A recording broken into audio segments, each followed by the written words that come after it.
చంద్రబాబు నాయుడు డీజీపీకి ఎస్పీలకి కేసులు కట్టబాకండి, మా కార్యకర్తలు చేసేటువంటి ధ్వంసాన్ని మీరు విట్నెస్గా చూస్తూ ఉండండి తప్పితే మా వాళ్ళని ఎక్కడ ఆపటానికి వీల్లేదు, మీరు పోలీసు ఉద్యోగం చేయటానికి వీల్లేదు అని చెప్పని వాళ్ళ పోలీసులు చేతులు కట్టి ఈ ధ్వంసరచన చేస్తున్నాడు. ఈ రాష్ట్రానికి గతంలో బీహార్ ఎట్లా ఉండేదో లేదా ఒక ఉత్తరప్రదేశ్ ఎట్లా ఉండేదో ఇవాళ ఆంధ్రప్రదేశ్ రాష్ట్రాన్ని కూడా ఒక హింసా రాష్ట్రంగా, హింసా రాజ్యంగా ఆయన తయారు చేస్తున్నటువంటి తండ్రి కొడుకు ఇద్దరు కలిసి చేస్తున్నటువంటి పరిస్థితులు వాళ్ళు ఎంత అంటే పోలీసులు అంటే కాపాడవలసినటువంటి అరాచక శక్తుల్ని, రౌడీ మోకల్ని, రౌడీల్ని అరికట్టాల్సినటువంటి పోలీసులు కనీసం దారుణంగా గ్రామాల్లో, పట్టణాల్లో మర్డర్ కేసు ముద్దాయిలు, రౌడీ షీటర్స్ అందరూ కూడా స్థానిక సిఐల్ని, డిఎస్పీల్ని ఎరా ఉద్యోగం చేయాలని లేదా, ఉంటావరా నువ్వు ఎక్కడా అని మాట్లాడుతున్నా కూడా కనీసం అన్ని వీడియోలు ఉన్నాయి. ఇవన్నీ హైకోర్టుకి ఇవ్వబోతున్నాం. అన్ని వీడియోలు ఉన్నాయి.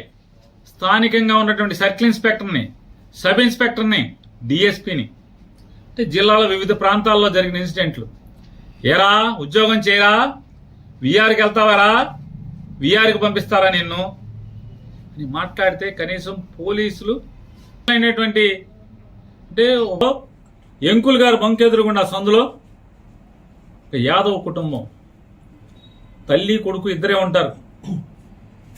గేదకి పాలు పితికి బతుకుతారు, పాలము పచ్చిగా మాట్లాడి పట్టుకోరా అని చాటు పట్టుకున్నా కూడా పోలీసులు అక్కడికి వచ్చి స్టేట్మెంట్, భార్య స్టేట్మెంట్ ఇస్తుంటే ఆ ఏఎస్ఐ ఉన్నాడు అక్కడ, తెల్ల జుట్టు, వాళ్ళు చెప్తున్నారు తెల్ల జుట్టు ఏఎస్ఐ అండి, ఎక్కడ ఏఎస్ఐ మాకు తెలియదు కానీ తెల్ల జుట్టు అతంది, నన్ను సంతకం పెట్టద్దు అంటాడు, మేము మొగుడు పెడతాడులే నువ్వు పెట్టబాగా అంటాడు. నన్ను కదా కొట్టింది, నన్ను కదా తిట్టింది.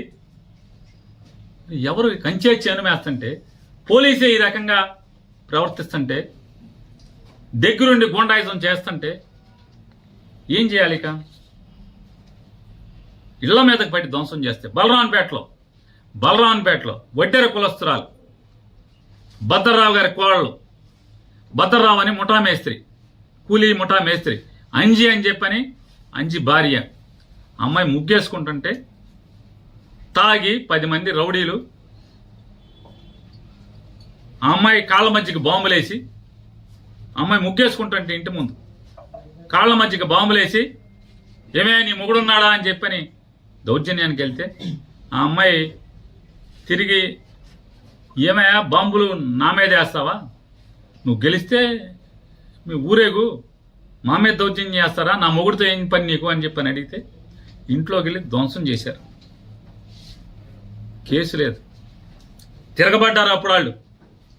ఆ ఇంట్లో వెంటనే మొగుడు పరిగెత్తుకొచ్చి, మొగుడు భార్య పిల్లలు కలిసి తిరగబడితే వాళ్ళ మీద 307 చూడండి పోలీస్, వీళ్ళ మీద కేసు లేదు. వీళ్ళ మీద దాడి చేసిన దానికి, ఇంటి మీదకి వచ్చి దాడి చేసిన దానికి కేసు లేదు.